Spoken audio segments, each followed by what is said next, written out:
Paul Chandelier, bonjour. Bonjour. On est aujourd'hui aux Assises de la Normandie et on parle tourisme de mémoire. Tout Quels à sont fait. les atouts du Calvados en matière de tourisme?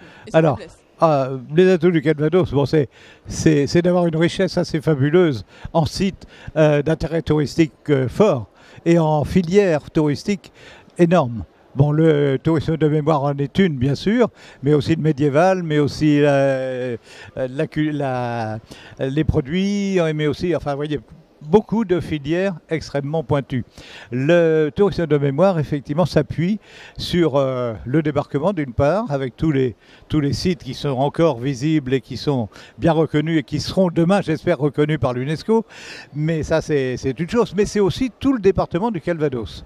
Et ça, il ne faut jamais l'oublier, que les Alliés ont débarqué, mais qu'ils ont mis du temps pour arriver à Paris, sans arriver que le 25 août à Paris. Pendant tout ce temps-là, ça a été la guerre et la bagarre en France, dans le Calvados en particulier. Et nous avons là aussi un espèce de tourisme de mémoire à développer, au moins un tourisme commémoratif qui est déjà développé dans beaucoup d'endroits, dans beaucoup de villes qui ont été détruites, 80% ou 100%.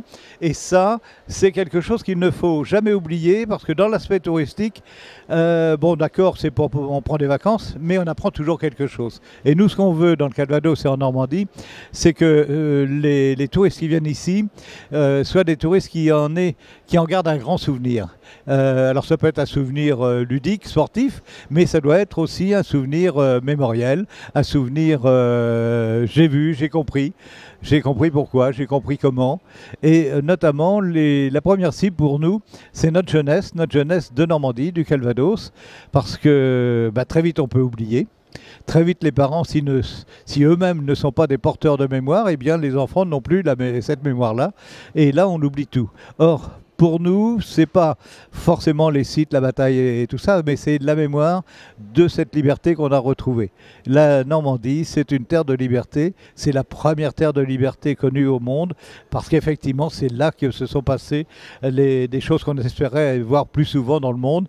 C'est ce retour à la paix, ce retour à la liberté, mais dans le respect des peuples, y compris de nos assaillants. Ils n'étaient pas tous des salauds.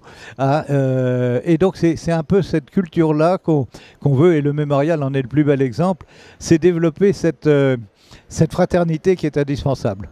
Et moi je dis toujours, tourisme de mémoire, c'est bien, il faut, mais aussi à côté, il faut les échanges culturels, de jeunesse et autres, par le biais des jumelages.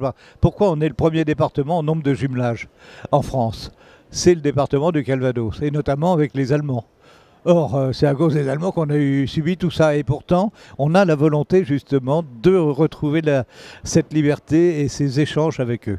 C'est indispensable, c'est une école de la vie qu'on fait à partir des cérémonies, à partir de tout ça, mais c'est avant tout une école de la vie qu'on souhaite transmettre à un maximum de personnes.